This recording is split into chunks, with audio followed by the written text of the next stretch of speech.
Water Sewer Commission meeting to order. We're here to discuss the, primarily the West Main Street sewer extension. We all know the length and the scope of the project. I'd like to turn things over to Steve. So that's at 7. That's posted for 7. So you've got other. You want to? We gotta So you got to first. get through a few other things. All right. Yeah, Get our 'cause stuff done first. people were told 7 o'clock. All right, They were good. told 7 o'clock. So you're going to do some of your agenda first. We just happened to come here, wasn't it? All right, no, I'm trying. I'm trying. In the open meeting laws, we have to adhere to, you know all the Oh, foolishness. All right. Oh, I wrote them. Good, very good. Well, thank you, but I'm not sure thank you, right? It's craziness, but we'll have to adhere to that. So let's, why don't we start with the superintendent updates? Thank you. Start off with, we have the agreement between Norton and Weston and Sampson for the work that needs to be done for wells 5 and 6 for the exploratory drills and permitting for what we find to have a new source location for wells 5 and wells 6. This is based on, unfortunately, the drop in yield that we've seen progressively over the course of time that I've been here, and I was assuming prior to that. This is a step. I've reached out to Mike Units, and he has agreed if we can get this signed, approved, and moving forward, that he will amend the fiscal year 19 budget for monies that we have in place for other projects, in-house water main projects specifically, to be used for this. The fee on this is around 90 to 100,000, and this is the first 2 steps in a multi-step process to move forward to finding better sources than what we have now at the wells that are coming up to their life expectancy. Right. This is something, Sure. I just want to read through that quickly. It's, If, I believe, standard language as usual. Yep. If I may, if it comes from the water line projects, I guess it's only logical that if you don't have adequate water in the tanks and the wells, we're not gonna be much good putting new lines in to get no water to it, so. This probably should have been done some time ago, but if we, Do you have a driller lined up already, Fran? Second. Yeah. Do you have a driller lined up already? I believe we have. Oh, good. So we can start right away then. Good. Are they doing the same general area? Run around 4 or 5. you kinda have to be within how many feet? There's a zone Zone 1? around wells 5 and well 6. There's an area that has to be looked at based on artifacts that were found in the general area that we're limited or restricted not to dig in, so that may affect, you know, the placement of these core drills, basically what they're doing, then they're gonna pump. That's all stuff that Barbara has worked on. So you're gonna put in satellite wells, or satellite We're wells? gonna drill to see if we can find. If you can, this is a drill to see if we can find. Not production wells, This is though, right? exploratory. Yeah. Okay. Yeah, so there's 2 pieces of this. There's the drilling and then there's a permitting piece. I didn't, the test wells went right over my head. This will determine what we have in the aquifer. And how fast can we turn it around if we find a potential candidate for additional well? Can we put that in right away? It's all gonna depend also on. Concom. On Concom. All right. That's correct. Okay. If the permitting has to go through. And then there's financial impacts. We gotta go get the money and get approved for that part too, right? So, Correct, for the further steps. Right. Right. But even just for the permitting phase, Yep. it's gonna have to go to Concom. Okay. As, I look at this, it seems to be rather standard. Would either of you guys like to make a motion about the testing in the area of the existing 4 and 5 wells? 5 and 6. I'm sorry, 5 and 6. I'd like to read it when I Yep. do the motion, sorry. You got it. I'd like to make a motion to approve the agreement for engineering services by the town, between the town of Norton and Weston and Sampson Engineers as written. Second? All in favor? Aye. Aye. It's unanimous. And so that can come out of this year's budget and work can start how soon? As soon as we get the contract. All right. And I've since learned that there's a new person that KP Law that reviews your contracts. Okay. So it's not Dave Vineski anymore, so I don't know the name. All Amy Questle. Thank you, Peter. Thank you, Peter. Questle. When in doubt, right? Yep. Thanks, Pete. You're welcome, Steve. Continue along, 60 West Main Street, the potential new Cumberland Farms location. The construction, we had a pre-construction meeting quite a few months back. Our firm went to it. The initial thought was construction was going to begin in August. They may be pushed back because of the potential zone 3 issue. Right. Zone 3 water source resource protection does not allow gas stations because the zone 3 has a potential for runoff to enter zone 2. They All right. believe that this has been taken care of in the past. Obviously, Is it significantly different than the proximity to, it used to be the Hess, is it a speedway now?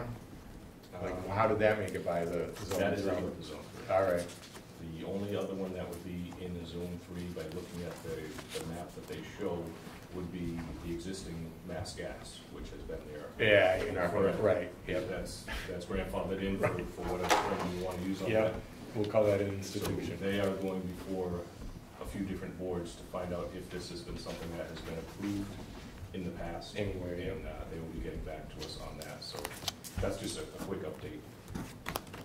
What about the, in a similar note but a different location, what about that property in Taunton? Is that within a zone 3 of a zone 2, the one over by 495 and Winnicott Road? It is in a different, I couldn't remember what the zone was, I have to go back and look at some paperwork. It's not in any of our zones. It's Winnicott, like Winnicott is where our zone buffer is. That- It is in a zone, I couldn't tell you. All right. I'm looking properly if it's a 1, 2, or a 3. Yeah, I mean, I'm sure somebody looked at it, but if you could, if that, we could tuck that into one of the action items, we'll say, I don't know the address over there, I'll just call it Bay Road Gas. I believe, if I remember correctly, that was the reason they were doing the above-ground tanks. Right, On that yeah, project. right, Was because of. because no tractor trailer would ever bump that. I thought Cumberland Farms was in the same position. That's the best thing in the world, you see them everywhere. I'm sorry, go ahead.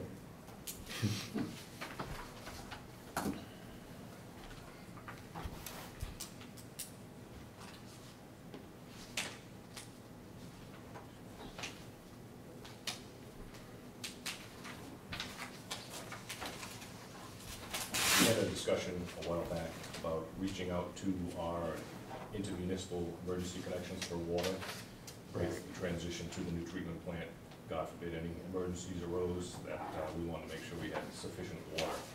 I know Mansfield has a few concerns that they are dealing with, trying to do a repair on that side, that they were actually looking for Norton to try and help them out for their repair.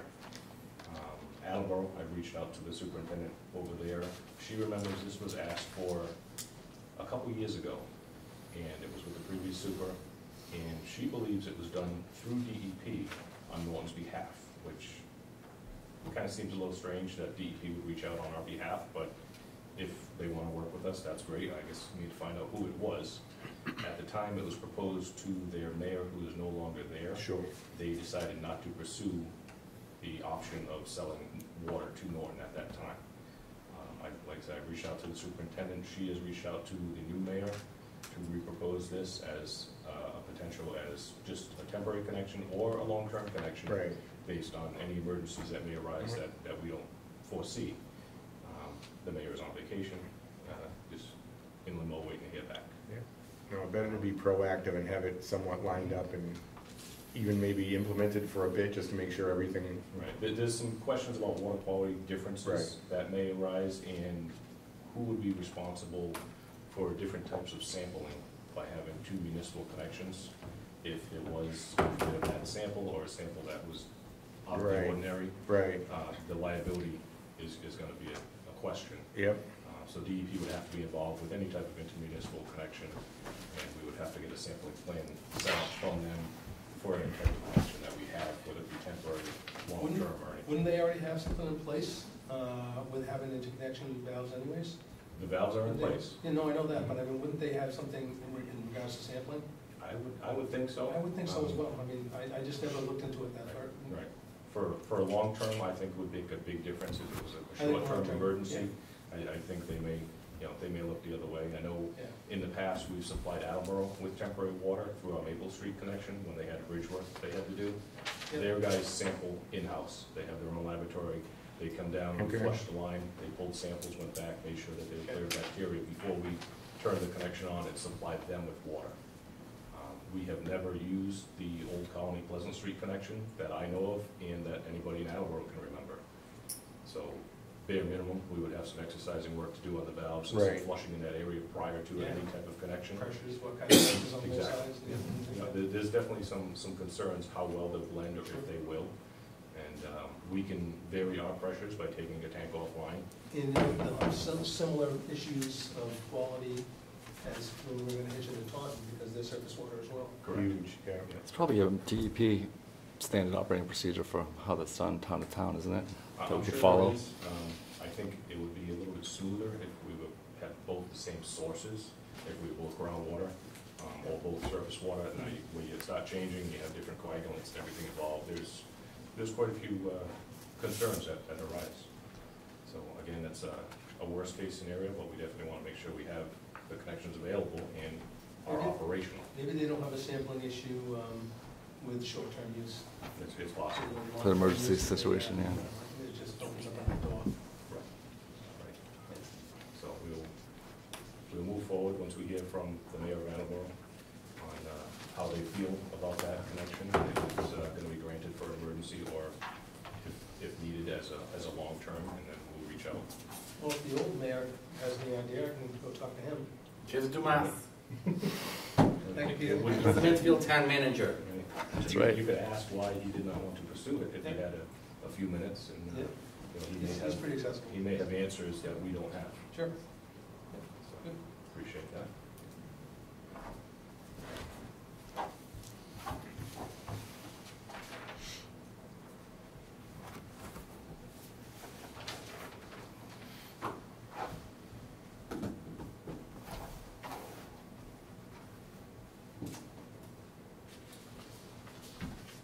We have a couple other issues still being worked on.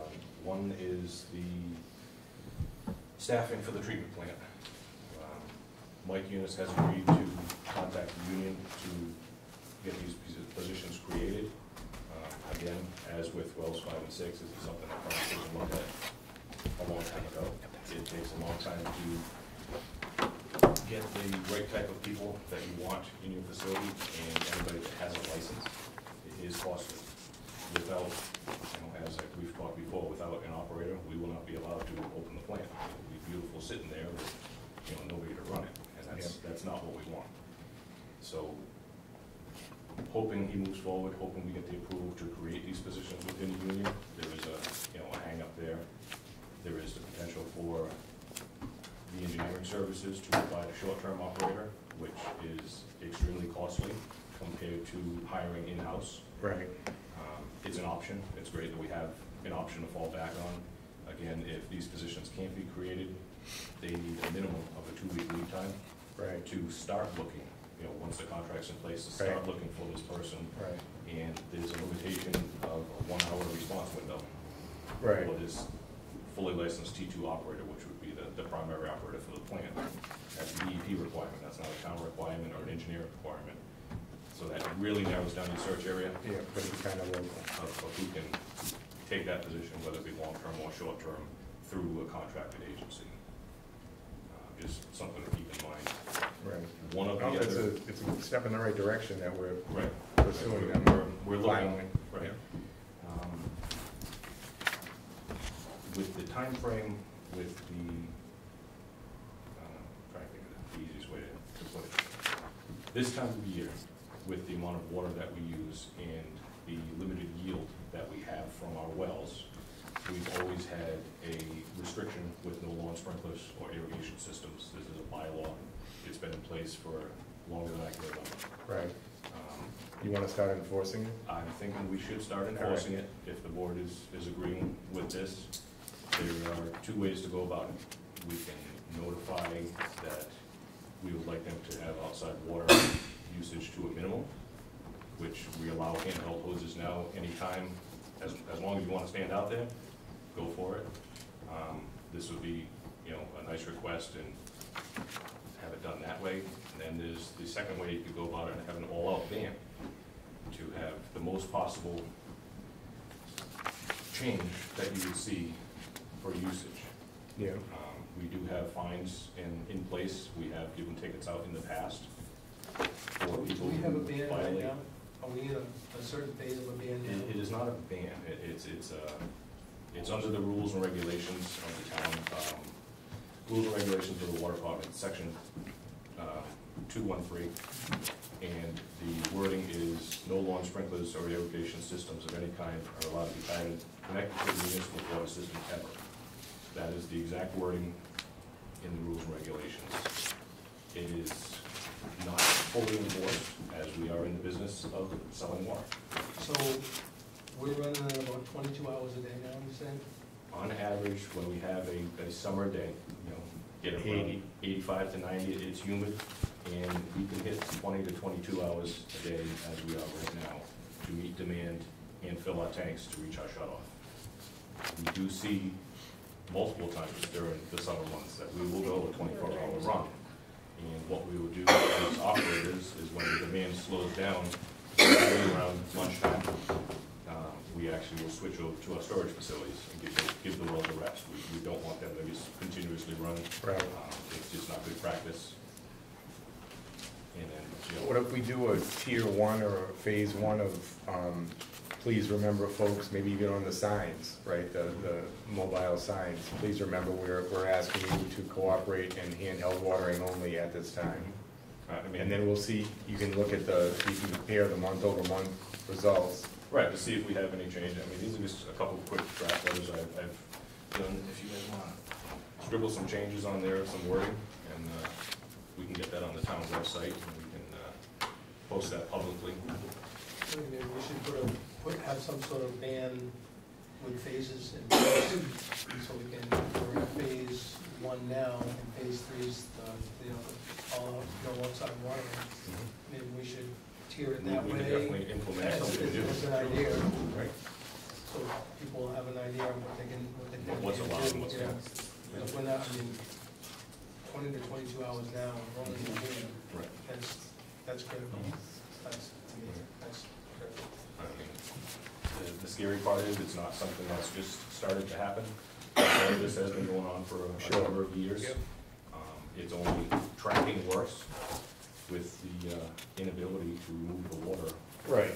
from what we have existing right now. It's that, but it's in anticipation of what we will call the filter and dump scenario at the water plant. We ourselves are going to be required to just waste quite a bit of water, and we don't need any help in the wasting of water.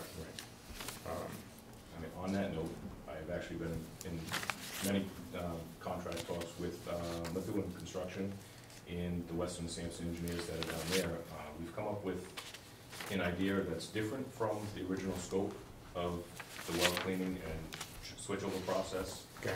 Beginning at the plant, which is already 2 weeks behind because of a pump delay. Right. The original design was to have well 4 come offline May 29th. The well would have been rehabilitated, cleaned, a new low head pump would be installed, and would have originally go on June 10th, plumbed into the treatment facility. Right. The well yield right now is 200 gallons a minute. Worst case scenario, after cleaning, it stays at 200 gallons a minute. This isn't enough to operate the plant successfully for any length of time, because the discharge pumps can pump more than that. Right. So it doesn't benefit anybody. It definitely doesn't benefit the town to take that well offline and put it directly to the filtration system, where it is gonna go to waste for potentially 3 months. Right. What I've decided to come up with is we are moving forward with the cleaning process, with the new experimental cleaning that's gonna be done there, with the chemical being added outside the well stream. If, in the past, we've always had success, even if it was short-lived. So the best option for everybody is that we reinstall the existing pump back into the pitless, not the low head pump that was designed. This will be, well, it's out, it'll be checked, you know, make sure it's in good shape. They It are, was pumping before. it was pump again, pumping yeah. before, it may need to be cleaned, just because of the nature of reinstall that. If we do anything on top of our 200 gallons a minute that we have now, it's only a benefit. Right. The plant, I found, can be filled, the tanks can be filled off the fire hose, which we've been doing systematically down there. We will still be able to run our distribution with well 4. We can still fill While their it's tanks. primarily online with the rest of the system. They can That's make very good. yearly Yep. checks with the fire hose by running pumps off the tanks that they have in place. And if we come back with a substantial amount, we may be able to take another well offline and keep the cleaning schedule moving forward. Right. We may encumber some small fee to have the driller come back out, pull the existing pump. Oh, we know how they love their mobilization Right. fees. Yeah, exactly, that's the worst. That's where it is. Yeah. But no, that sounds I think like a that's the- very, that's our only no, option, honestly. that's an awesome strategy. Very good work, Frank. We're moving that way right now. Yeah. The well came out today. They should start cleaning this week. Good. And I would say within a week to a week and a half, we will know preliminary if we're seeing a major increase with the new technique that's being used, or if it looks like it's gonna come in pretty close to what we're getting now. Sure. And, Time will tell. Exactly, time will tell, and then we can determine by the point when we have it cleaned to the point where we decide it's time to switch it over and put it to the plant, what we've lost. Right. And we can track our Right. loss Yep. and see just how well that well cleaning actually worked. And it may be valuable to actually do a short-term cleaning prior to the low head pump going in. Right. Again. You're taking it out of service anyway. Right, it's already out, we already have the rig there. It's just a few different things to look at, and this may dictate how we move forward with wells 5 and 6 when they come apart.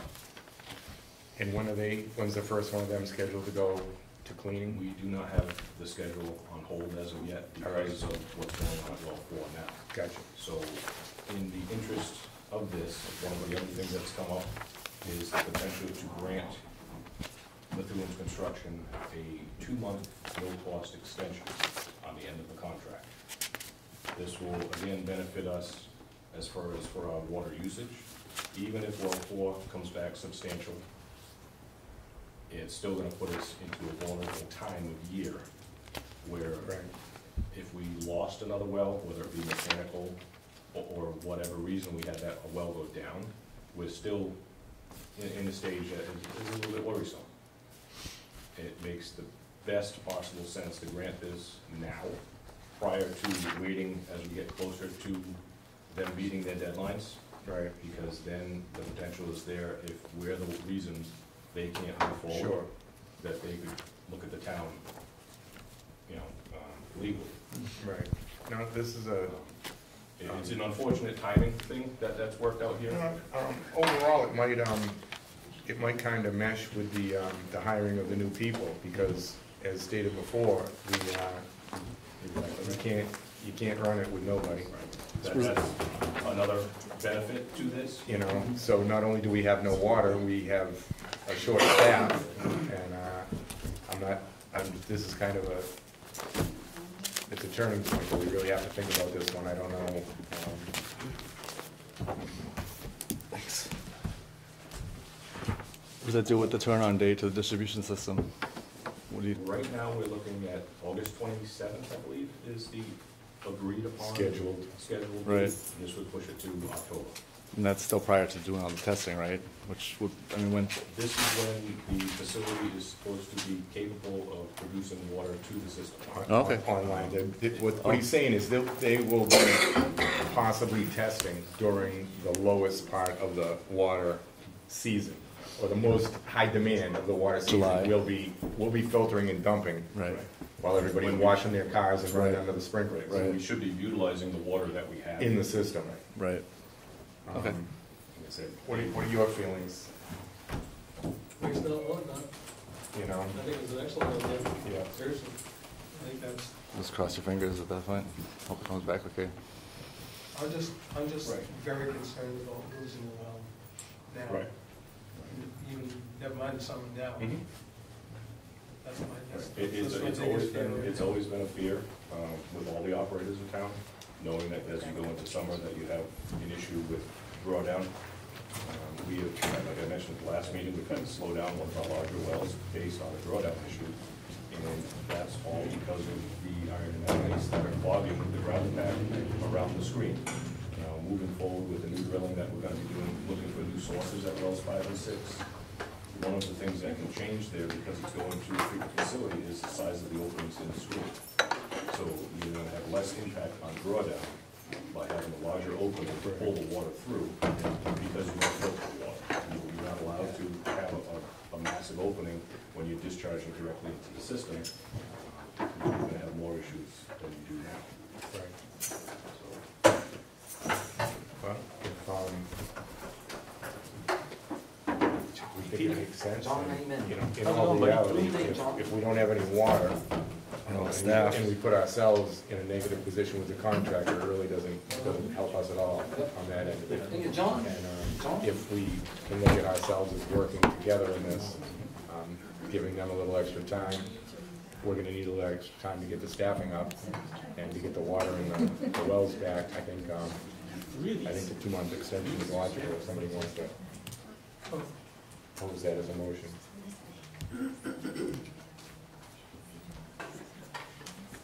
So I move that we offer a 2-month extension to the contractor for finalizing the treatment plant project. It's a no cost change. no cost. I think we take that one. All in favor? Aye. Aye. How'd you manage that? No Well, cost, now we had no cost from well, contractors. that's an upside for them. I mean, hands down, that takes the pressure off. They don't have to do silly things right now. It's Yeah. a benefit to them. They know they're slightly behind because they have. Now they can delays catch up. with the pump. Yeah. It's still within the numbers. Right, now it's, And, it's gonna work in everybody's favor. the hurry is good if we had plenty of water and the staff, Staff, and we were yeah. sitting there tapping our feet, running the wrenches and Yeah, the trucks. waiting. We're all, but it's already been so long to get here, I don't wanna put them under the gun just to show up and have no water. And set yourself back, yeah. That's not gonna help anyone.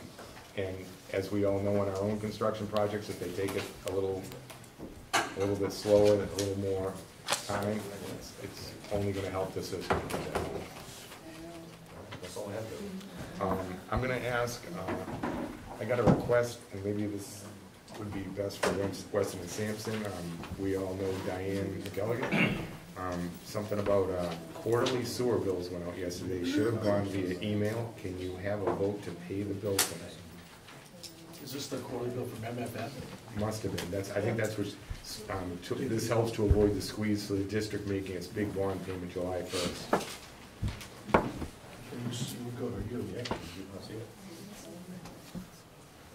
So they probably have a meeting earlier. They usually meet around 5 or something. Right. So they probably met tonight. Yeah.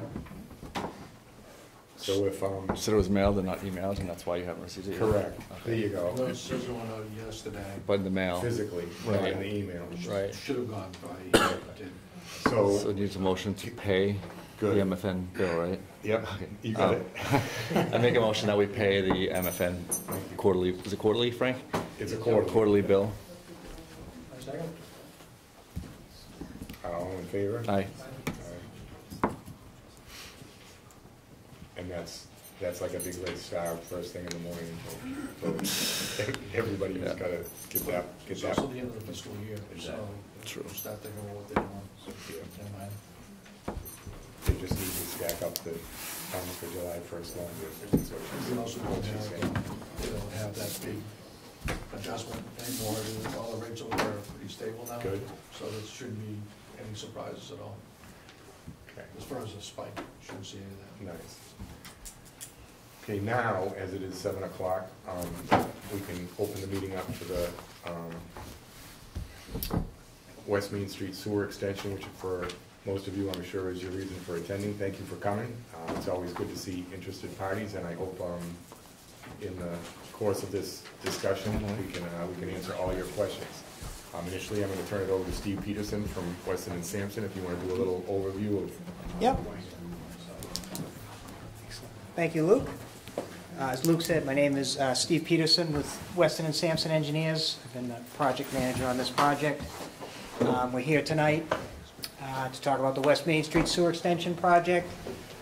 Basically give the abutters an opportunity to come in, hear a little bit about the project.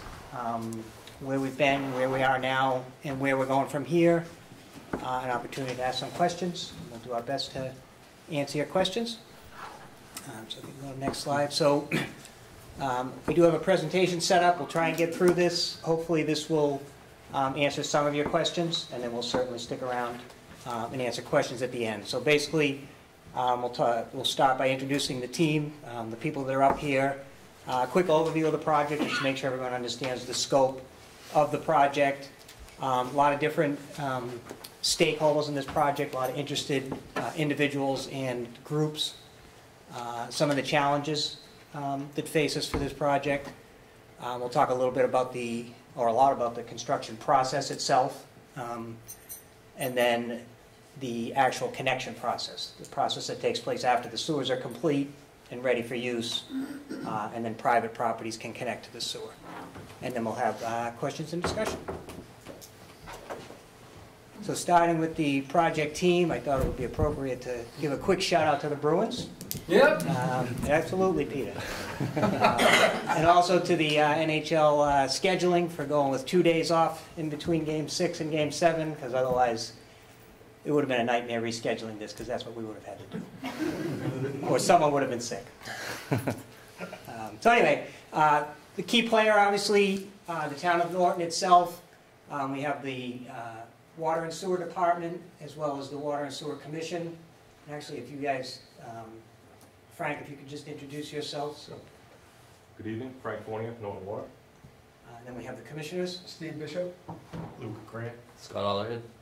Right, so that's the Norton Water and Sewer Commission. Ryan Henley here is also with Weston and Sampson Engineers. Ryan will be one of our prime liaisons for the project. He'll be in the field quite a bit during construction, but we'll also have other people in the field. Fran Yaniskalewicz is also with Weston and Sampson. Been working with projects in Norton for some time. I won't get into the age, Fran. I'll leave it alone. Thank you. And then we also have the contractor, so the job has already been bid. We're in the process of going through the award and notice to proceed. John Rockio Corporation out of Smithfield, Rhode Island is the general contractor. And we have Paul here tonight on behalf of Keppel. Paul Keppel. So he'll be available to answer some questions about the specifics of how they're going to do their construction. And once the project is up and running, there'll be an emergency contact list available through the Water and Sewer Commission or department. You'll be able to get phone numbers and get in touch with people, but there'll be plenty of information out there.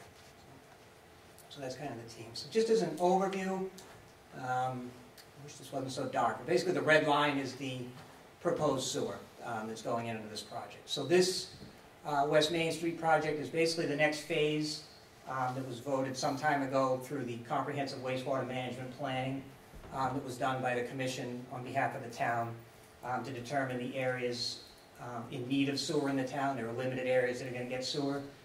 This is the next phase. The previous phase actually included a pump station at Wheaton College, collected flow from Wheaton and then pumped it up to Plain Street with gravity sewers down Plain Street, picked up the North School and some residences on Plain Street and connected into the interceptor that flows all the way from Mansfield through Norton down to the treatment plant. So that was the previous phase. So this phase basically picks up from that and runs the sewers through the other side, the other half of the campus on Wheaton. So we've done half of Fillmore Drive out to Pine Street. Now we have to run that same sewer in the opposite direction up Fillmore Drive out to Howard Street. And then it's going to come out from Howard Street onto Route 140, Taunton Ave, and then Route 123. So basically all the properties fronted between Howard Street and 123 on Route 140, and everyone from the Housing Authority to Taunton Ave on Route 123 is going to be fronted by this new sewer. And there'll be a pump station at the Housing Authority property. So just like we built a pump station down at Wheaton, there'll be a pump station on the Housing Authority property. It will pick up some of the flow from this project, but is also intended for the next phase of the project, which will continue further on Main Street. I mentioned the stakeholders, a lot of different entities that have an interest in this project. I'll start with the Housing Authority at Woodland Meadows. They're actually probably the biggest driver in terms of the timing. The reason that we're moving forward with this project now, they're in a situation where they need to do something at their property. They were going to have to potentially build a wastewater treatment plant out there. They approached the commission about the future extension, and since the sewers were going to be extended at some point in time, they partnered with the commission, basically contributed the funding that would have gone toward building a treatment plant to help in the costs of this sewer extension project. So they either needed to build their own treatment plant or find a way into the sewer. The Norton School Department is a big player. We're obviously going right by the high school and the Yale School. Those two schools are actually currently have a sewer line that runs down 123 to the middle school. There's a treatment plant at the middle school. That treatment plant has not been able to meet permit. They're having problems with it. They're under orders from the DEP to get things cleaned up. So the solution here is to get the high school and the Yale School off of that treatment plant. They'll connect to this new sewer and no longer be part of the treatment plant at the middle school. And then that also gives the school the ability in the future to tie the middle school into this sewer. So that's two of the big players there. Wheaton College continues to be a part of this, so they were a big party to the previous one. This picture here actually is from Fillmore Drive out by Pine Street, the previous construction that was done on the other side of the campus. So they continue to be a stakeholder in this, as we will be digging up the other half of the campus now on the other side, on the Howard Street side. All the work that's not on Wheaton is in the state highway between Route 140 and Route 123, which makes Mass DOT a big player in this in terms of issuing permits and putting conditions on the work within their roads. And then last but certainly not least, the people in this room today, the abutters, both the businesses and the private residences along the way are obviously a major stakeholder in this project. So some of the challenges, I guess the biggest thing that keeps coming up on this project is traffic. If you weren't aware of it, that's a pretty busy road out there, if you live with it every day. Route 123, and especially where 123 and 140 come together, it's probably the busiest area in town. In terms of traffic, trying to figure out the best way to manage the traffic. It has impacts to the schools, the buses, as well as, again, all the abutters along the way, the businesses and private residences. So managing the traffic is challenging. That plays right into public safety. We will have police details out there managing the traffic, but also helping, with safety for pedestrian, foot traffic through the area.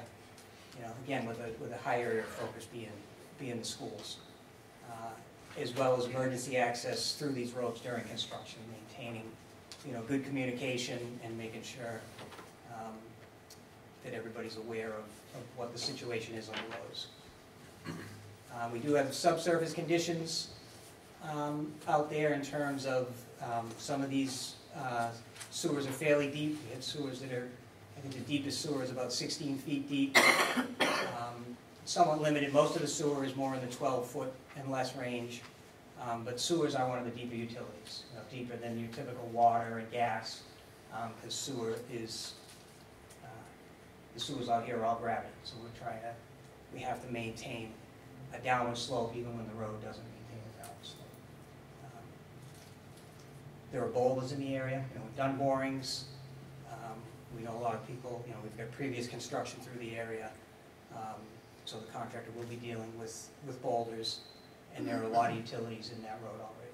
Especially on Route 123 has quite a few different underground utilities, from multiple water mains, gas mains, drainage, electric. There's plenty of stuff under the ground already. And I already mentioned Mass DOT, dealing with their requirements. One of the biggest requirements that we're facing with Mass DOT is the restrictions that they're putting on the time frame of when you can do the work, and that plays into not only Mass DOT, but also the schools, in terms of not being able to start before the buses have dropped off the students, and they want you off the road before the buses are back out, in general. And that has put us in a situation where it's very hard to construct a project in such a limited window. With 4-hour days, a contractor would be out here for years, because they really couldn't get anything done in a 4-hour day. So we're working with the time limits. So the construction process itself, we have a preliminary schedule. Paul, you guys are working on a more detailed schedule, but at this point, we are certainly looking to start by the beginning of July at the latest. So we want to get out there. And the contract is a 1-year duration, so final paving will be has to be done by June of next year. So the way it'll go is the pipeline will go in the ground this year, as well as, the majority of the work at the pump station, and then the roads will be temporary paved. So they'll be paved, but it won't be the final pavement, and that'll sit over the winter and go through a freeze thaw, allow for any settlement that's going to occur, and then in the spring, the final paving will occur. So that's the basic schedule. The way sewer construction works in terms of sequence, the contractor's going to come through and put the main line sewer in first, the pipe, the pipe that's conveying the flow from point A to point B. As they're installing the pipe, they're leaving connections for the properties along the way. We'll talk a little bit more about that. That plays into the forms that were sent out to the residents. If you didn't receive a form, we have some here. We'll talk in more detail about that later in the meeting, but there is a form that we can help you with to help determine the best place to leave a connection for your property as we go. So the contractor will be putting the main line in. He'll leave the what they call Y branch where the connection is supposed to go, and then he'll keep going with the main line. And then at some point in time, he'll come back behind with a smaller excavator that will go back down to where the Y branch is, and then extend a service from the main line out beyond the limits of the highway to the property line, basically. We're going to get all the work off of the highway. We only want to dig the pavement and the highway out once. So services will then be extended by the general contractor out to each of the individual properties. And then paving is kind of the final. Is it daily paving? Are we patching each day, or is it every? So right now, the requirement of the highway is that they will need to do a temporary patch at the end of each day. Okay, so whatever is interrupted at this time should be paved. As you get access to your house back, it should be paved daily. So I'll talk a little bit more about the project corridor in the next slide. So hours of operation is a big, so this is a big sticking point or a big issue out here. There's been a lot of talk, day work, night work. The contract has been bid under the anticipation that most of the work is going to be done at night, and that's the way it's been discussed. The work through the intersection at 123 and 140 absolutely has to be done at night to a certain extent, beyond the intersection as well. I think the intent, and I know this is what Paul has said, the intent of the contractor is to get a jump out there this summer while school is not in session. Hopefully get approval to put some of the pipe in 123 in during the day, during the summer when school is not in session, and see if we can make some progress out there. Once school is back in session, it is most likely that the work, at this point, the work is going to shift to nights, because trying to work between 9 and 1, it takes a couple hours to really get up and running in the morning and get going, and it takes a couple hours to close the project site down at the end, to be honest with you. So they need a bigger window, or else we're going to be banging our head against the wall, and we're going to be out there forever. So we need to get some production on a daily, or in this case, nightly basis. So that's kind of how the process looks right now. So come September, there will be night work in portions of 123 and 140. So I thought this might be a little easier to see, but it's not. So it's just one of our construction drawings. And we have sets up here or a set of the drawings. I threw this one up there, this happens to be, so on the left of the drawing is Scott Drive, so this is just a section of 123, and then the larger building up on the right side there is the Yale School. The intent, in looking at the design and where the utilities are, and the best corridors for construction, we're trying to, we're not going down the middle of the road, because we're not closing the road. We're going to keep one lane open for alternating traffic at all times during construction.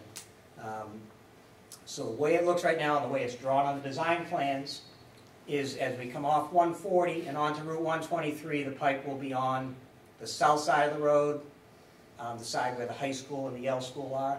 So down coming out of the intersection, we're on that side, which is the eastbound travel lane, right, heading towards 495. And we'll be coming up until about the CVS, right? Around that area. And then based on the utilities that are out there, the plan is to cross over to the other side of the road and be on the north side of the road the rest of the way to the housing authority. That's the plan.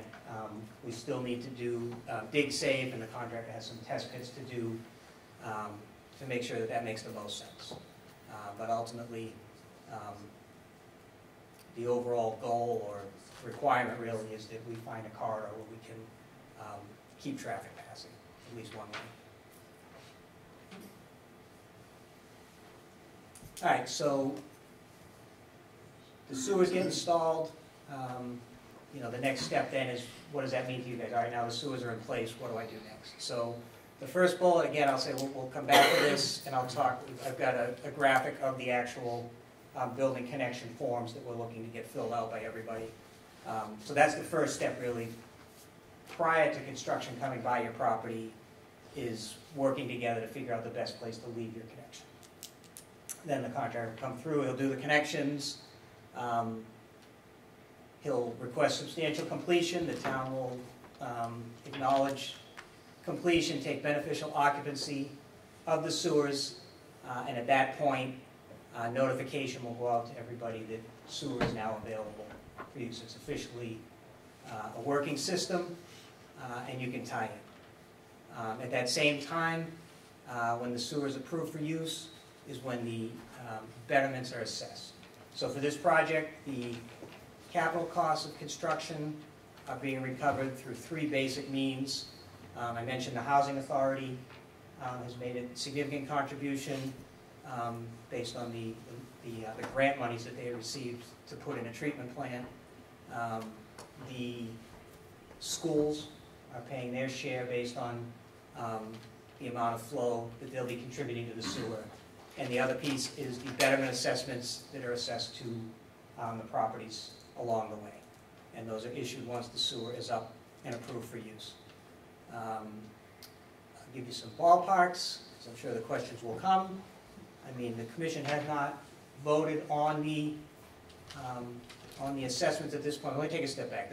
The way betterment assessments work is we use the uniform unit method, which means one residential home equals one betterment unit, and that's based on water use. So for the non-residential homes, it's based on their water use, and a typical home is equated to 330 gallons per day. So a commercial property that uses 600 gallons of water a day is going to get 2 betterment units.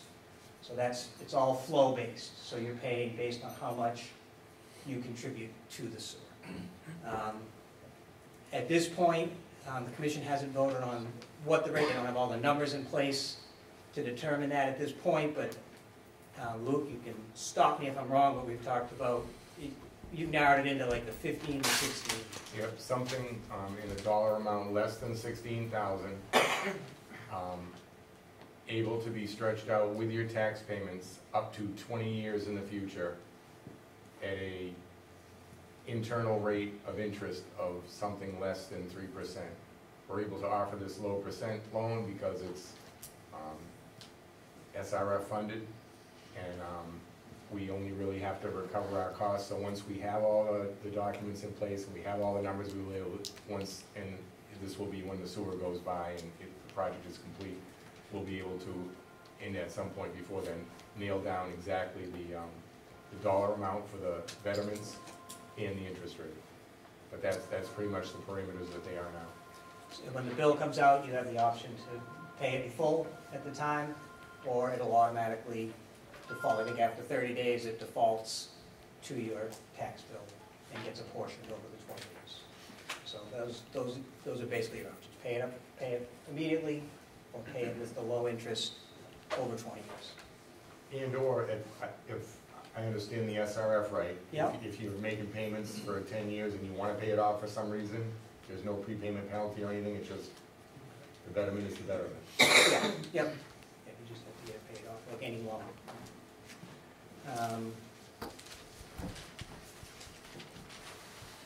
Okay, so the betterments have been assessed.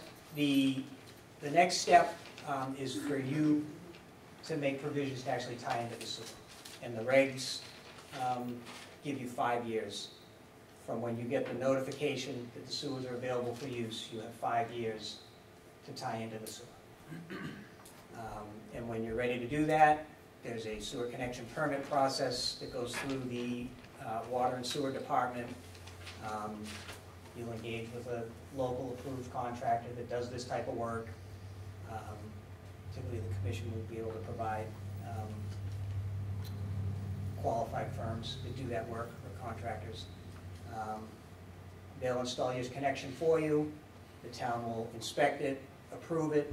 Part of the approval process will be abandoning your existing septic system once the connection is approved and ready to go. And that'll be to Board of Health regulations. And then you'll be up and running live on the sewer. And at that point, you'll be subject to sewer user charges, which is, again, based on flow, similar to your, they use your water records to bill the sewer, and it's similar to getting a water bill. So it'll be billed quarterly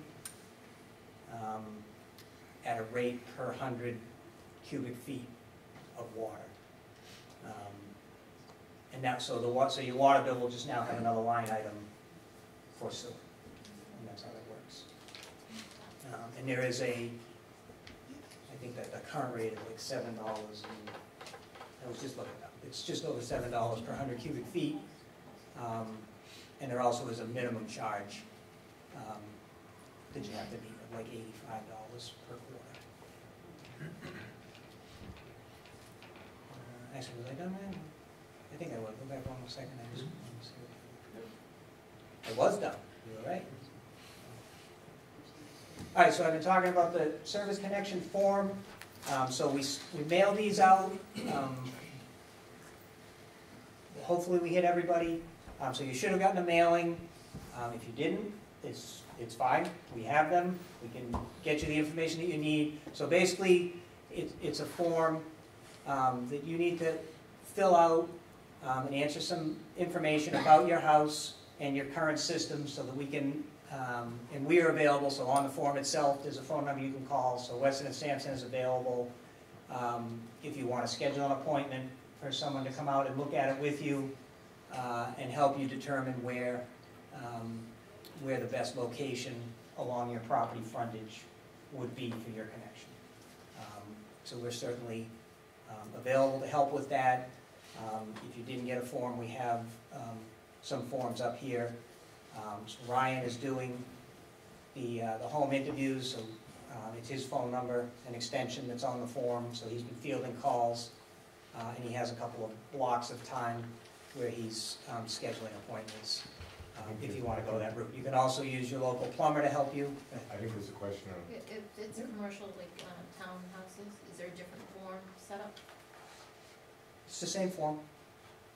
same form, if there's an association or group, there may be a rep.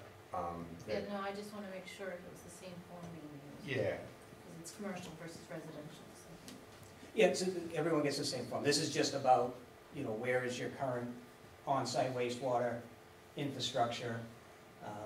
Some people, they don't want to come down their driveway, they want to come around the other side of their house, or they don't want to take down that oak tree. It's typically simple stuff like that, but also where is your water service?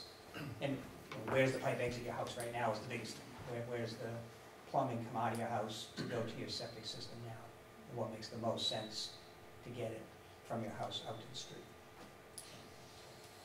So, and a lot of people do it on their own. I mean, it's not overly complicated, but there are certainly some information on there that people aren't familiar with, that they're looking for help with. So we can either help you over the phone or set up an appointment, if people want to go that route.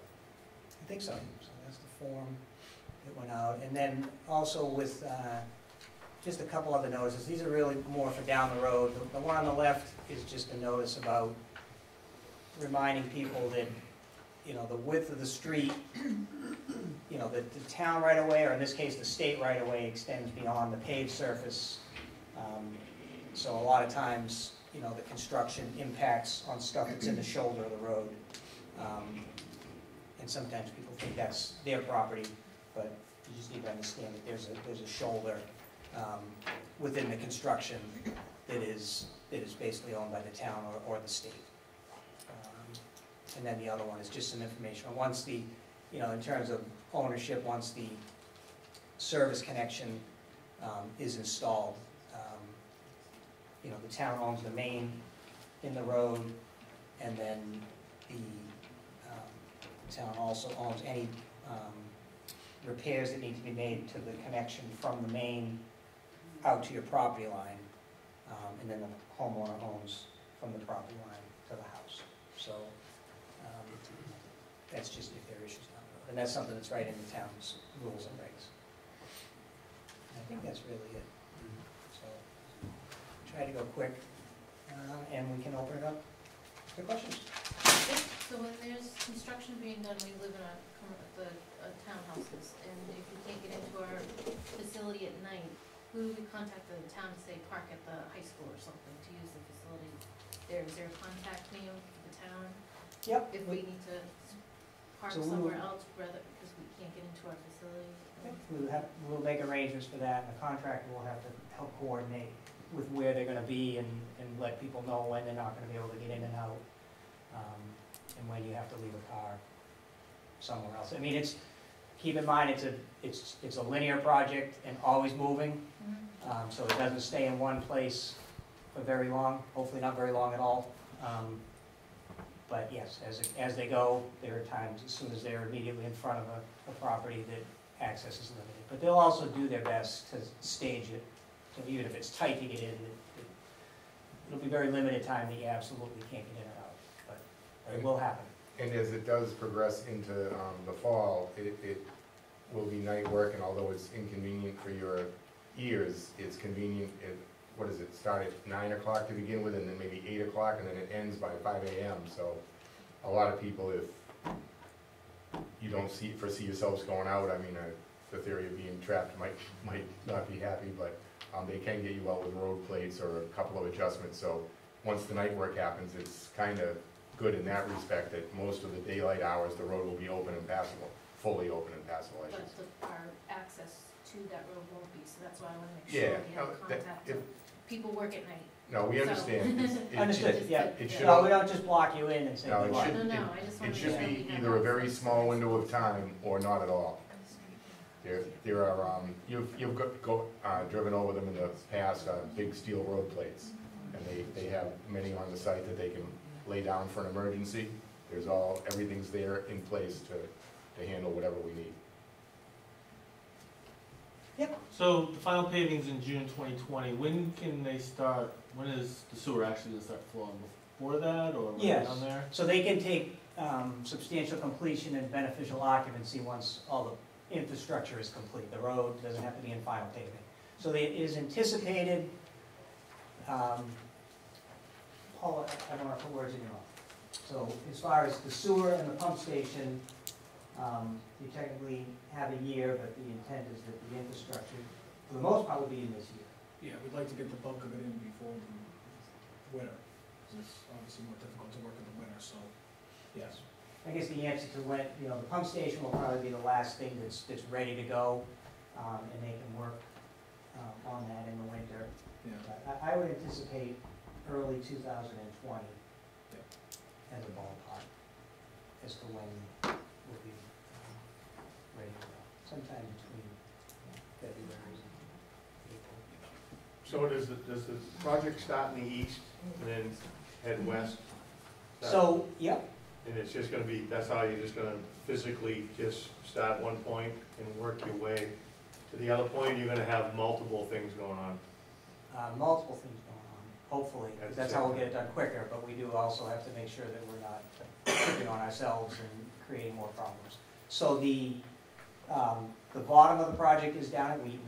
So definitely crew number one, when the first shovel they put in the ground will be on Fillmore Drive in July. We have to get off campus based on contractual restrictions before the end of August. So they'll start with the crew there. I know, Paul, you have intentions. If the goal is to get as much done in the summer as we can, as I talked about before, and take advantage of the schools being out.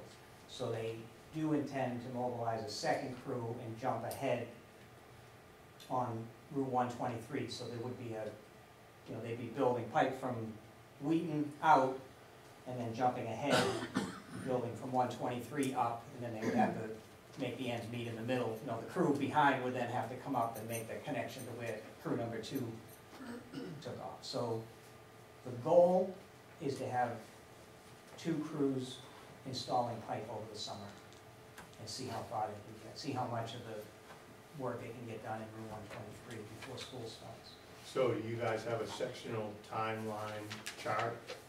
They don't yet. You don't? They don't. You They're will. working on a schedule. We're working on a schedule. And he has to provide one, but so we just, he's not under contract yet. We're still working out the paperwork.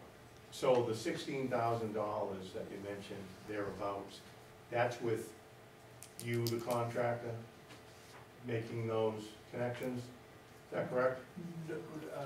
No. No. So you mean the betterment assessment? Exactly, yeah, because you said, first you're gonna put this whole line in, the main line, then you're gonna come back. Oh, the betterments will not be assessed until everything is Not the connected. assessment, but the actual work. Are you gonna actually perform that work if we sign on to do it? He wants to know if they're Oh. connecting to the house. No, you have to hire a private contractor to make So the final he's- connection he's- on Oh, your okay. property. He only brings it to the edge of the highway. Right. Okay, I thought you had said originally that you're gonna come back with a smaller machine. So, And we'd be Okay. paying you to make that connection. but Right. it's so not that's that half, true. that's half of what I said. So he puts the main line in, he leaves a Y branch, and then he does come back, the general contractor comes back and extends it from the Y branch out to the edge of the road. And then he leaves a cap once he's onto your private property. And that's what he's responsible for, everything in the town or the state right of way. Okay.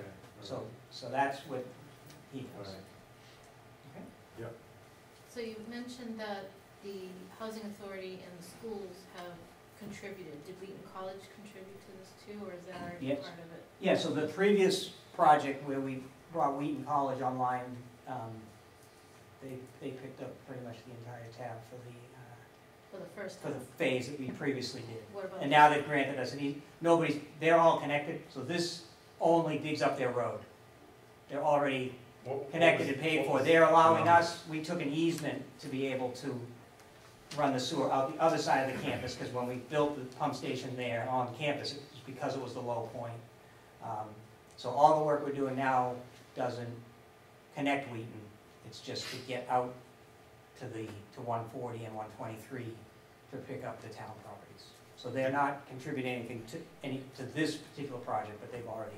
It's that Contribute leg, significant it's amount. that leg that allows us to do this. And as Steve said, Wheaton paid for the majority of that the prior leg. So as sewer is a linear thing, without their help on this, this would not be possible. Well, And they Yeah. money's money, Yeah. and No, it's just, it's- this is enormous amount of No, money. it is I absolutely, can't even no, we un- justify how this is. yep, gonna we be. understand how it's expensive, but again, Wheaton got us to this point, and it's significant, and they were already hooked up, and they were in the same position as the housing authority. Wheaton had an on-site sewage treatment plant that was in DEP scrutiny for not, being up to date and so on and so forth.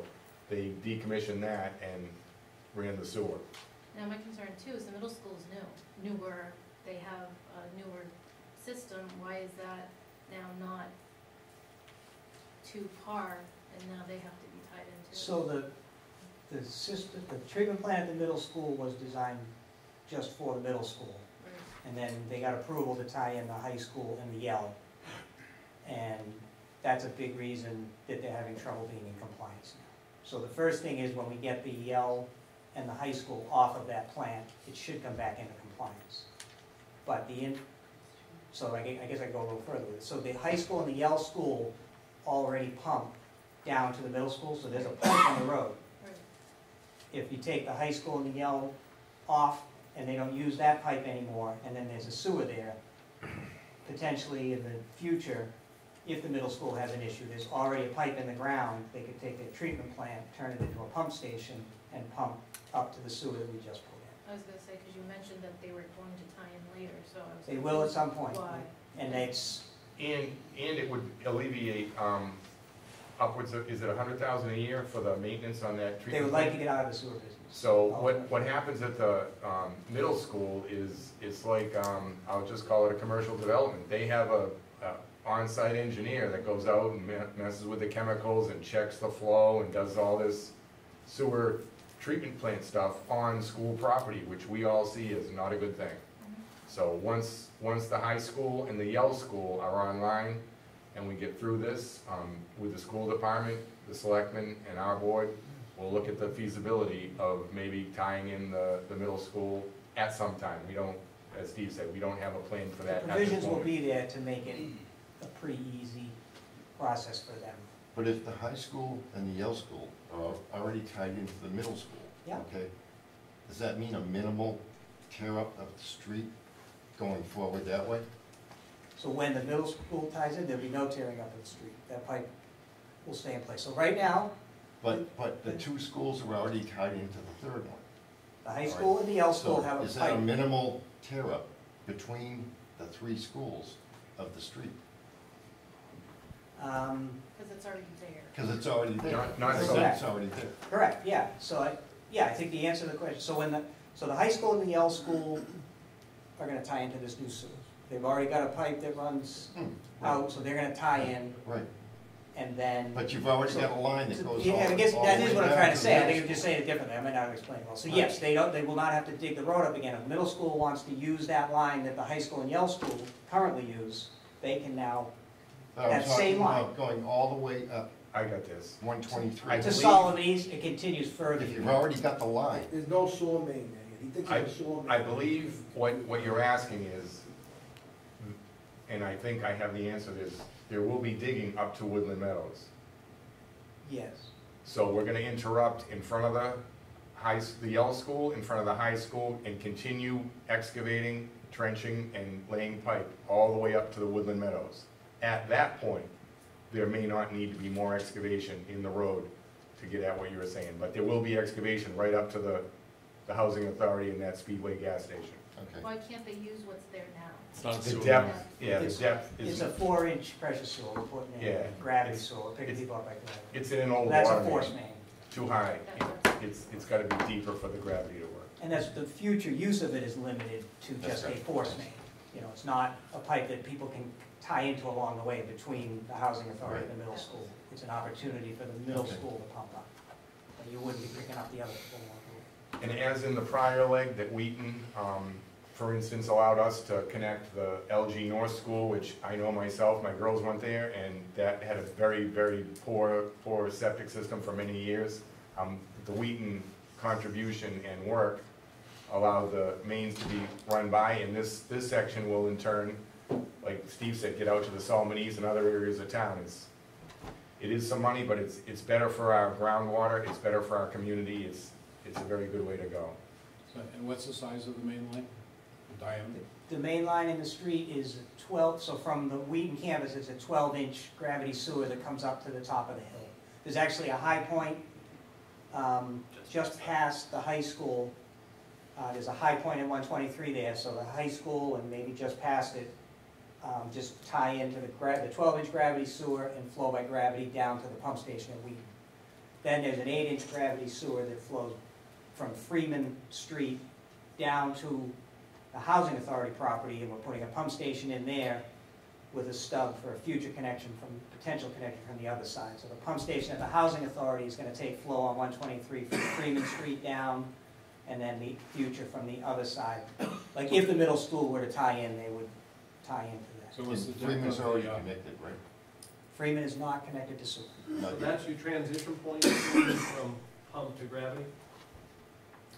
Yes, so there's a, the housing authority pump station will then pump back up to the manhole near the high school that flows by gravity Yeah. down to the station, down to the pump station that we, and what do you expect the depth of the high point to be? our deepest cut is about 16 feet. But what is the highest point? You said the highest point across from the high school approximately. Yeah, so that's, the high point is shallow, so we're like 7 or 8 feet deep where we can be. So basically we come down, there's a hump that we come through, so we stay as shallow as we can, and then, I think across from the CVS, thereabouts, the road comes up a little bit before it drops down and goes down to Route 140. So that's where, you know, we're controlled by a gravity line that's like 7 feet deep to maintain, to get underneath all the utilities, and then the road goes up, and that's why we get to be 16 feet deep, and then we come out of it, because we have to continue going downhill even though the road's coming up, if that makes sense. So we try and be about 8 feet deep wherever we can, but when the road goes up and down with gravity sewer, you're at the mercy. Now, do I recall that you, from the line that went from the high school, went out to West Main, like about at 88, West Main and Red Barn? Yeah. Carpet, is that where it went? I think that's, I thought I remember seeing you taking there. that sounds right, yeah. There's an easement that comes out Yeah, from the high school between the homes, yeah. yeah. That's where it's connected right now. Okay, so that's the high point. So unfortunately, we're gonna have to pump up to that. Wow, we 8 foot. don't know yet. Yeah. Ryan's coming out on June 20th to let us know. So that, you mean you connections along the way? I mean, so all the sewer in the street is gravity. Based on the depth of the sewer and the homes, there are very few that appear to be on the fence as to whether they'll be able to get in by gravity, but we can certainly help with that. So if for whatever reason the plumbing, if you have a full basement and your plumbing comes out below the basement floor, if your house is, lower than the street, we have to look at whether you have enough pitch to get into the gravity sewer. But from the survey that we've done, most of the sills sit above the road and well above the elevation of the sewer in the street. The sewer typically being at least 8 feet deep in the street. Most homes should be able to get by gravity. I can't guarantee every home, but. What if you said we'll be able to help you? What does that mean? Help financially or help? No. It's a good question. Good question. So we will be able to help you determine, based on if you can, get us measurements on the elevation of the plumbing in your house. We know how deep the sewer is in the street. If we know how long your connection is, how you're going to run it, how much pitch it's going to take, how much elevation drop it'll be from your house to the street. So basically, we know the elevation where your pipe comes out and how long your connection is, we'll be able to tell you if you can get into the sewer. By gravity, and if you can't, you need a pump. There are no pages that said that we cannot have more than 190-degree turn. Can you explain what you mean by that? So, yeah, sure, I mean, they don't, we typically use 45-degree bends. We don't want any 90 degrees change in direction without a manhole. But they also don't want you coming out of your house and looping around, 360 degrees with all these bends. We're trying to, worst case scenario, you want to come straight out the back of your house, turn 45, 45, and then 45, 45 again, and come out to the street. We don't want you to then turn 45, 45 again, and continue turning to wrap it around your house. It's just kind of to protect you. The more bends, the more chances for backups or clogs. So we're just trying to help you. Just trying to get it as straight as you can out to the street. Or an inline clean out. Yeah, we put clean outs. Once you get going, and if you need another series of 45s, the standard is to just bring up a clean out to the surface, bury it a little bit, but know where that is with dimensions to your house, so you could relieve a clog if it happened out there. You'll be able to do whatever you have to do to connect to the sewer. It's just, you need clean outs if you're going to have too many bends. You just need more clean outs. questions. I'm sorry to say I did not go on your website. Is this the only work that you do, or is this just a portion of your company? So Weston and Sampson, Yep. this is just a portion. And have you done loads of municipal sewers, We have done a lot of municipal service. in Massachusetts and elsewhere? Yes. Mostly Mass. Where? So For you, David, we've probably done it. I worked in, when I started the company, I worked on the Chelmsford Sewer Project, and for the first 20 years of my career, I worked on that. We put in, how many miles, 800 miles? Over 100 miles. Over 100 miles of sewer, so town of Chelmsford I worked on for years. We're currently working on Nantucket, we're doing sewers on Nantucket. Hingham, Situate. I mean, we work in a lot of communities. So And the general contractor Yep. as well? they have, yeah. So we, that part of the vetting process, so they are the low bidder, and then we award to the lowest qualified bidder. So we had to check, and we asked for a bunch of references on work that they've done. And they've done a lot of pipeline work. They have a good amount of experience with this exact type of work. Just one more question.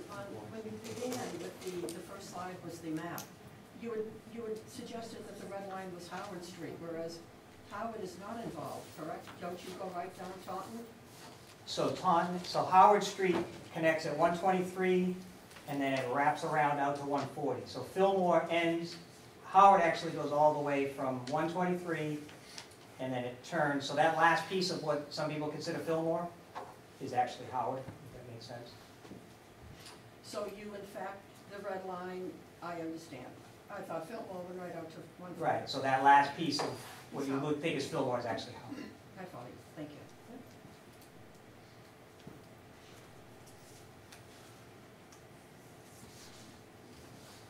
What question should we be asking? That we don't know to ask? Can you talk Yeah. one more, a little bit more about when we can connect, when the sewer will be live? You mentioned something about substantial completion. Yeah. And then you said beginning of the year, February, April, rough idea as to when we can actually hire somebody to switch us over. Rough idea, I think April is a good ballpark. For a matter of fact, usually the DPW governs, well, this won't be in the road, this will be on private property. Right. Forget that. I was gonna say April 15th, the road's open, but all that work should be done by then. Can't you install in the winter? Yeah, You can? yeah, private property, if it's in the grass, sure. I guess, I mean, I would hope it'd be something like April as opposed to January, because if we have a time limit, 5-year, whatever, and we have to start in January, I don't think that helps anyone. Right, so either October, November, or. You also have probably people on the other side of that that need to tie in as soon as possible. We're working on it. Yeah. So in our location, where the condos, on 23 at Pine Village, there's a sidewalk on our side, you're gonna be excavating on the opposite side of the street. So the stub in will be within, what, 10 feet of our property, you said, or 5 feet? Or it's gonna be under the sidewalk, so when You'll we come hire under the the excavator, sidewalk, you'll be, so we hire our excavator, you'll already be on the other side. right, you Your want side to of the get sidewalk. involved, and then, you The way to look at it is, as Steve described, there's an overlay for the state highway, which is some feet beyond everything that you see in the road. The sidewalks included, so their footprint is bigger than whatever you see. The pipes, laterals we call them, will be run to the edge and into a bit of your private property. So your contractor only will be required to dig on your private property. right. All that infrastructure that gets replaced will go untouched. And So then it's just- your private property in whatever your grassy area, or wherever you choose to locate the stub. Yeah, That's we were where, just concerned about not, right, you know. no, you don't wanna be left in the grassy strip between the sidewalk. Right, Not gonna do that, all the way to your property, wherever that property line is, that's where they're coming. I imagine there'll be a stake, there'll be a stake, you guys eventually with that house. Where it's gonna go? Yeah. Tie-in Yep, point. yep. So there'll be a time frame where you get to actually put a stake out in the yard, that's where the stub will be, however many feet deep. right, okay. Very The town will physical, have very, all the very records on gravity. where it is. you'll feel it, once it gets going, it'll be intuitively obvious what's happening. Why is there like a 5-year mandate to tie in? Because, town meeting did not like the 1 year, that was, 2 year, that was, in place 5 years ago, maybe, 4 years ago. Some time ago, they changed it to 5 years. But didn't you say though too that the, from CVS to the housing authority, senior housing, was gonna be on the north side of the road? Yep, that is where it's shown on the drawing.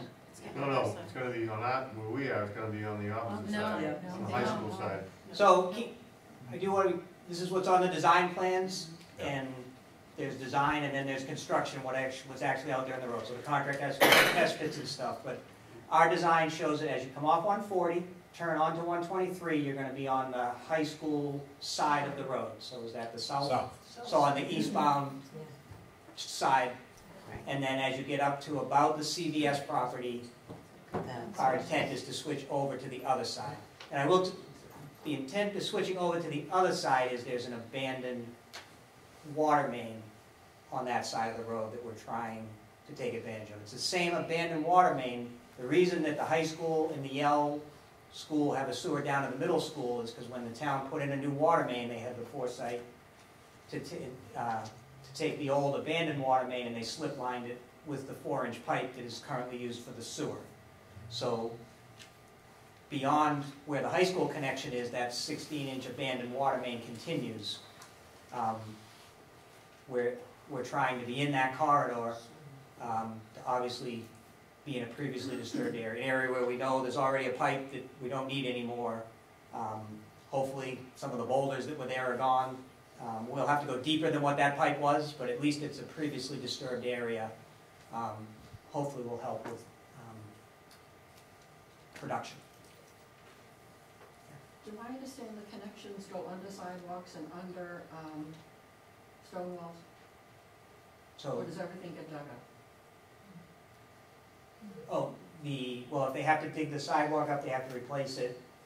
You know, anything that gets disturbed, they have to replace. So typically, they'll have to dig through the sidewalk and replace it. Sidewalk would be removed and then put back in kind when we're done. Talking more about stone walls. Yeah, I mean, it's, sometimes you can get the pipe underneath by tunneling underneath. It kind of just depends on what it looks like. But that's a possibility. The goal is to get the pipe on the other side of the Right. stone wall, assuming the stone wall is the property line, which is typically what it is. So if they can, dig the hole and maintain the stone wall and be able to get the pipe beyond it, so that in the future, when you dig on the other side, the pipe is on your side. But if the stone wall gets disturbed, they have to fix it. As far as waiting the 5 years, if someone wants to wait 5 years versus, connecting right away, okay? I know that compliance codes change, so forth, so you're running the risk if you wait of cost increasing, could you just talk about, what are the ramifications to tying in right at the beginning versus waiting? Yeah. Well, one thing I'll tell you is with this project, we've watched over the last 3 years, the price of construction go up significantly. So there is always the risk of, the contractor that you're gonna hire, his prices are gonna be the market price. It doesn't change, so the betterment is what it is. The betterment is paid right once the sewer is approved for use, or is assessed, whether you pay it upfront or over time. So that doesn't change. But, so yeah, I guess the risk of waiting is the market, the price of the actual installation. So you're saying that the betterment has to be paid when it's ready, The regardless? betterment is assessed regardless of when you tie in. That's when the project is complete Okay. and approved for use. Yeah, it's not assessed at the time that you go to connect.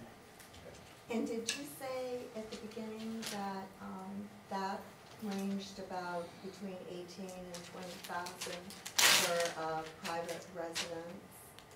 I did not. We didn't touch on that. So we talked about the betterment at this point is estimated to be between 15 and 16,000. That's the betterment assessment, which helps defray the capital cost of construction.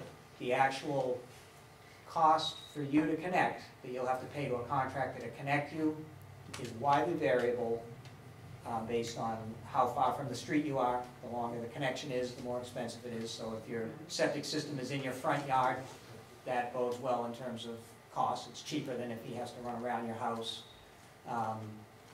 The subsurface conditions, whether there are boulders or the like in your yard. I could say, you know, if your septic system's right in your front yard and you've got 50 feet of 6-inch pipe in easy digging. Let's go worst case scenario. Let's start with, come on, don't stop me now. Let's finish out in the back, okay? You want me to work backwards? So you're already at 16,000 just for the tie-in, right? Yeah. For the better. Yeah, For the better. bedroom, okay? Yeah. Now, worst case scenario, if you gotta come in, let's say 75 feet, minimum. And 75 is not that far. Look at Luke. Huh? Any idea? 10 grand. Maybe. The easy ones are 5 or 6. I'd say 10 grand's a good number on 75 feet. Yeah. The horrible ones can be 30 if you need pumps and. So just overall picture, we're talking roughly 25 grand. Roughly. Yes. Roughly. That's probably a very. That's better than hand connection. Yeah, right. He's talking whole ball wax. That's a very conservative. You can most likely get it done for that. Some people are doing sewer connections for 3,000 and 4,000. You don't see a lot of that. Those are short 20-foot runs. I don't see a lot of them in that area. But something in the single digits, 6, 7, 8. That would be what people would be doing. Less than a septic system. If I were managing that, if I had neighbors and I were managing that, I would talk to the contractor myself, get a few people together. You know how to do this. Little cup of coffee, sit with your neighbors. Hey, you gonna do one? Oh, I'm gonna do mine. You gonna do yours? And hire a guy and give him a week's worth of work and do 3 or 4 jobs. What about the guy that's How much for installing the whole system? Is he capable of doing private work? Is he gonna offer doing private work? Oh, he's right there. You'd have to talk to the contractor. That's him. I don't. Yeah, we would, suppose we never say no to everything, but I mean, that's, private work we typically don't do, we do mostly public bid work, but there's, there's exceptions there. A lot of what they do is prevailing wage rate work. Yeah, And just a where lot the of the- equipment's there and. It does seem logical, but it's not always the way. They focus on the public work, is what I'm hearing. I think And it's, he's got a lot of prevailing wage employees that would drive the cost up for the private residents. You would be better served perhaps asking a private contractor. and once he's done, his equipment's going somewhere else. When it's time, when you guys get your letters, he's Even already put his backhoe on a flatbed and moved it on to the next job, because that's where his money is. So, not typically, and he's not local either really. I mean, he's fairly local, but you'll do much better with the local smaller firms. Yeah, I mean, as Luke said, we're it's all prevailing wage, so you're generally probably gonna get a more competitive bid from a person that does that type of thing. Steve, do you have a list you can provide of contractors that might be doing this? It's on you guys, Yes, we have a list of water and sewer contractors. It's been approved by you guys in the town. They have to be bonded contractors with the town, don't they? Right, they have to be bonded, right? Yeah. These contractors, yes. We were gonna do with the work that we're talking about, so we actually need to get the list from you. Correct. Yeah, bonded, Right. yeah, approved by the town. I think. Yes, sir. Are there parameters for abandoning the septic tank? Good question. It's actually governed by the Board of Health, but it's in conjunction with your sewer tie-in. So what typically you do is obviously get a price, hire a contractor, reach an agreement. Day of the work, you go in where the lateral, you start at the lowest point, run from there to your target, wherever the pipe leaves the building, if that's accessible easily. Your physical construction, maybe if it's more than one day, you run from the lateral most of the way and then you stop so the facility still can use the existing septic system. The tie-in day, whenever that is, cut the line off where it exits the house, tie up a new line, clean out whatever your pipe work is, and then have a pumper, this is all part of the contractor's work, have a pumper back out the septic tank, crush and dispose of the tank itself. And that the system can stay, the pipes can stay, they're inert, The leaching field can stay. right, it's a non-issue, it's some pipes and stone. Can you just fill the system with sand? I know back in the day you could do that. That, I You could think fill you'd the have to tanks. take up with the health agent. It's not typically the best thing, because all you're really doing is leaving a little lying white elephant for somebody else to stumble onto. It's kind of a wash to get the sand in place versus maybe take a load of fill or crush the tank or whatever it is you do, so I would leave that up. If in my experience, I've seen people do it with extreme walkways, landscaping, and construction in and around the tank area. So if you have a crazy patio that, you know, your grandfather built and you wanna keep the patio, maybe somebody in the health department would entertain the idea of filling it with sand, or there's flowable fill that we use typically, a 10-wheeler load of concrete could fill that up. This would Yeah, be because for we're- commercial. Yeah, we're in that situation, because we have 3 or 4 tanks underneath our huge parking lot, so that would probably be a better thing for us, just to Well, fill we'll it. have to, yep, we'll obviously have to look at that when the time arises with the Board of Health. It's a very, I know it's confusing to you guys, but the Board of Health has the jurisdiction over all septic systems. Yeah. We are only allowed in the sewer world. We do run with the same town, but I can't say specifically what the Board of Health will allow. But absolutely, when the time comes, it's worth a consideration. Are these bonded contractors for the most part? Do they supply the engineering that has to be done for that particular matter? On your private connections, it's, I guess in the realm where you would need a pump, I think that might be, something you would have to hire an engineer to do. I know we have, specifications for pumps that we've put in. If it's an easy one, probably not. If it's something outside the box, it would benefit all parties to have some engineering done.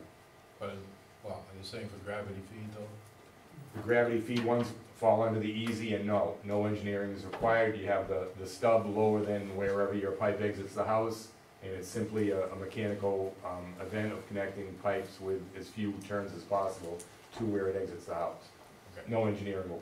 The easy ones, absolutely not, So no. who's inspecting it? The Board of Health, when the pipe gets in, they come out? The water sewer department is gonna inspect the residential connection. When the tank, when this residential connection for the sewer system, when the tank and whatever components get interrupted, destroyed, and removed for the septic system, that is a Board of Health permit and inspection.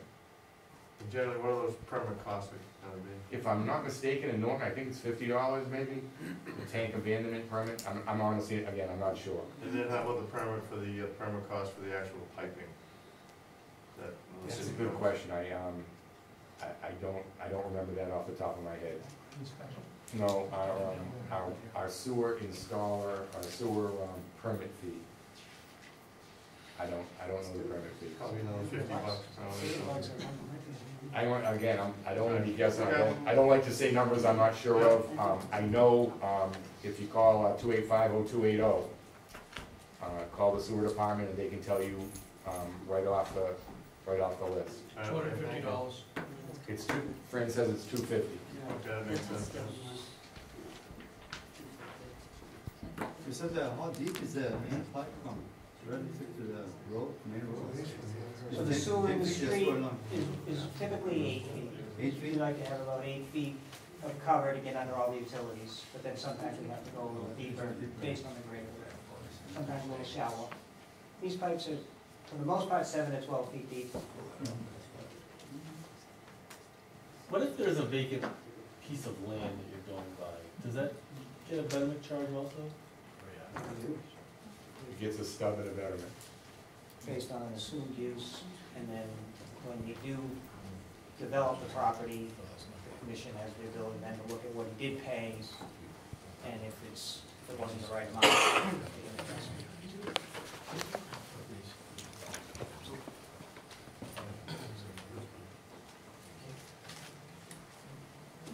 When will sewers be extended elsewhere beyond this project in town? We do have a comprehensive wastewater management plan. this one, because the needs of the Woodland Meadows kind of jump up to the head of the line. We don't have anything in the short term on the books right now. We're gonna get this in, we're gonna get this running, we're gonna recover from this grand expense, and then we're gonna look and see. I think we're at least 3 years out for more sewers. So we don't have another project in front of us right now.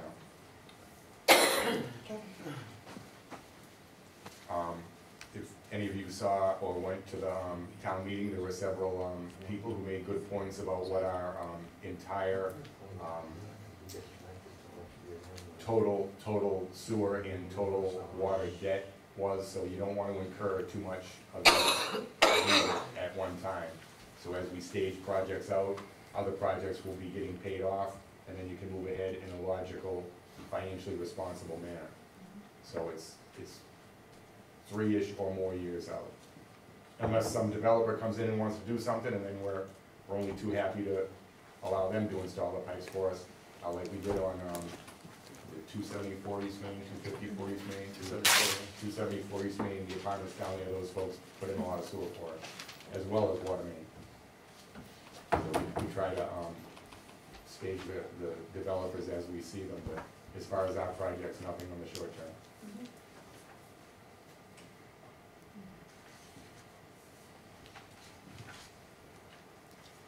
I have one question.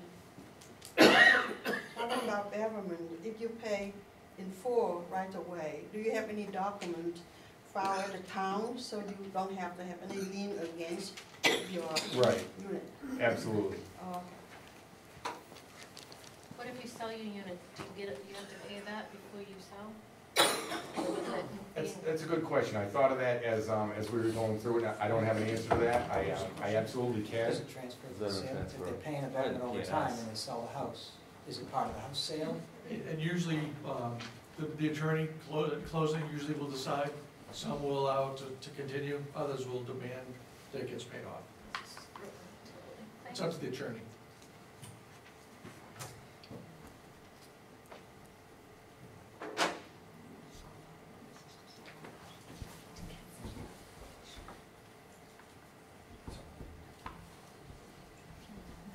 We have some forms up here, the building connection forms.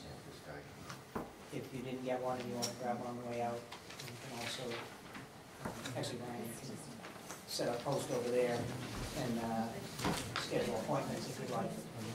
If there are any more questions, he'll go over there. Ready to go, John? If I call, there's a phone number here, I can call the set appointments? Yeah. Yep.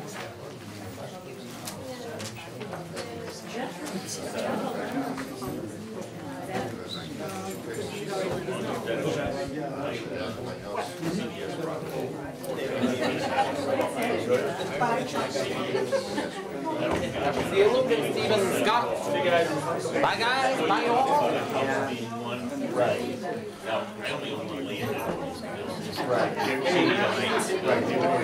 I do have a form here. Sneak over here. Yes, please. As opposed to let's go next door where I got Right. And the brewery, they would be crazy with the water.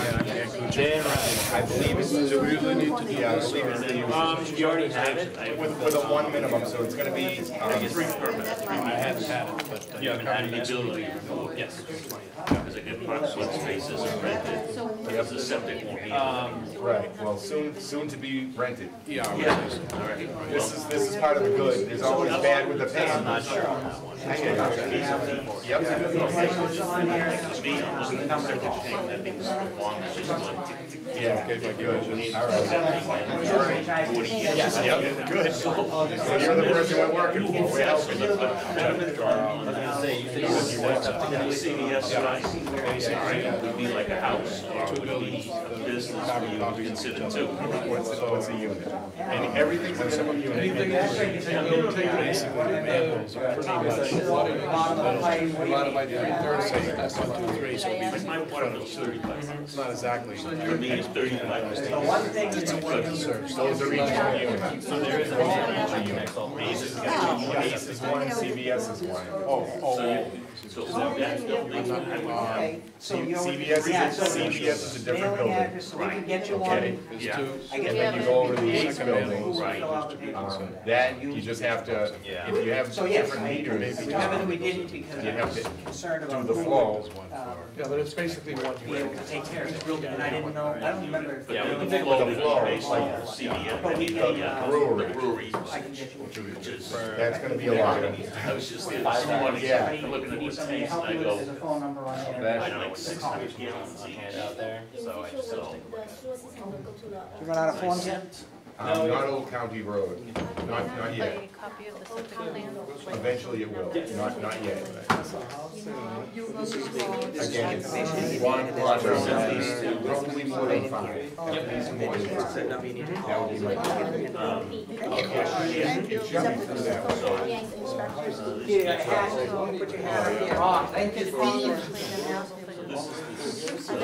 Have a good night, you all. There's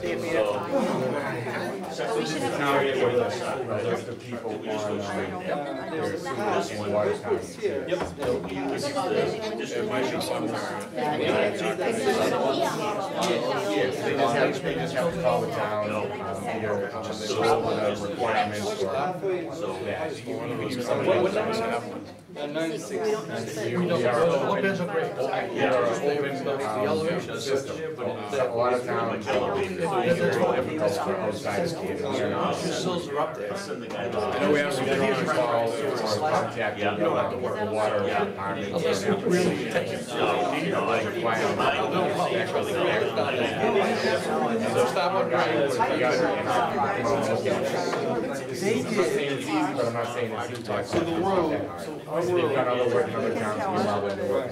Cut road there. Wow, I mean, the only thing I can't exactly. They did a house septic down there. And they didn't do. They said it was supposed to be around $15,000 and $16,000, just about, having nothing to do with the cost. So close to 95% of the people. When the job is finished on the street. Because a lot of times when you have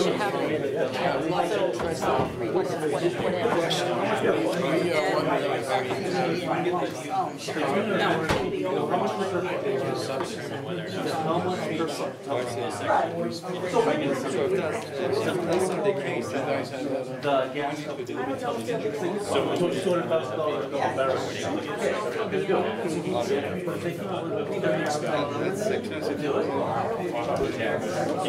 be the alternative. Still money.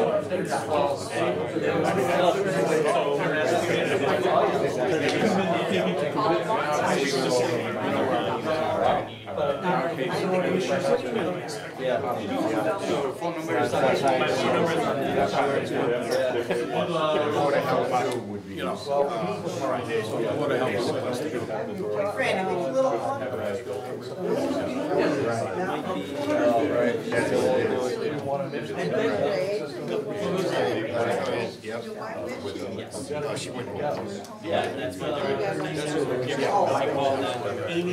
Yeah, Amy.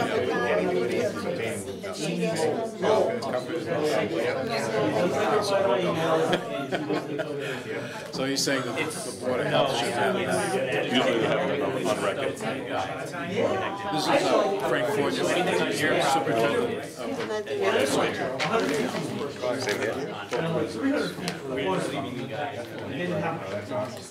So the whole point of this.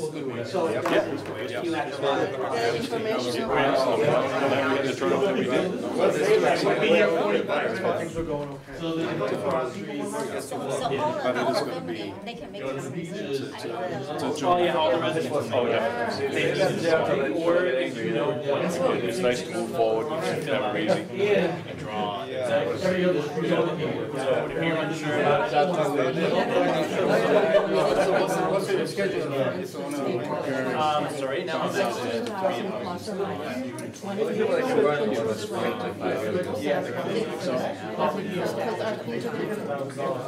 guys are.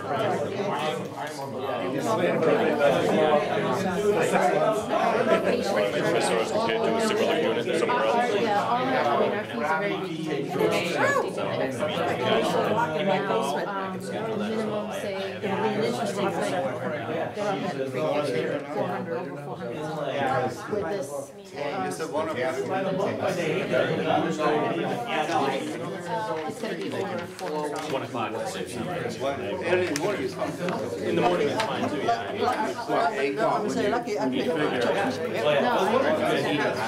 Each individual. So I'll write that down. So you're. But even with the tie-ins and stuff, and you have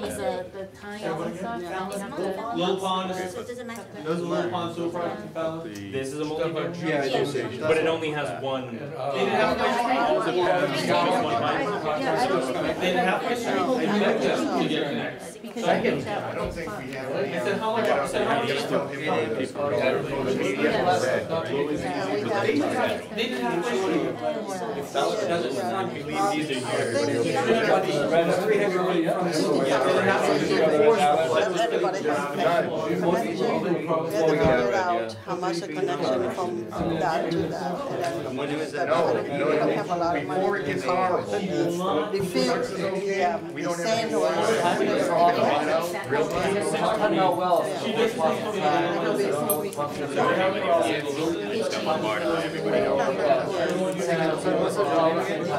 name's Ryan. I think things Who wants to make a motion to institute? Yes. Water restrictions. But I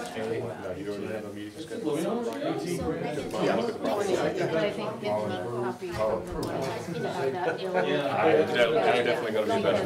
So you will You'll go get a to letter that essentially before saying that the we completed. I will take the day off that. And that's when you can start. At the back at the other place, right? Here it is, Amy. Thank you. Yep, thanks. Enforce that one.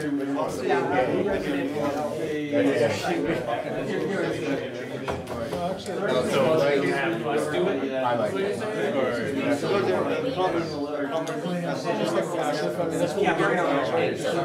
Right.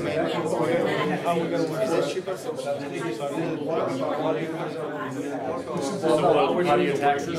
Over 20 years. It would be tracked of your property tax. Over 20 years, right. Up to 20 I think that's what we're gonna go for. So it's like actually each year. Right. So it's. That's the only problem is the Interest will be less than 3%. but the portion you pay the contractor, that's not, yeah, right. So, We hear from Watertown, advice as we go ahead. Thank you for coming. that's gonna be a nut though. At least we can make it a little less painful by saying it's almost 20 years. I mean, I don't know, but yeah. Preemptively get You're good? All right. Because I mean, you said you want the sewer to be extended. Yep. And then you would want to contact. Yeah. Everybody gets a slap on the wrist. No second slap. Mainly it makes sense. Second. Out. All right. Wrap it up. Yes.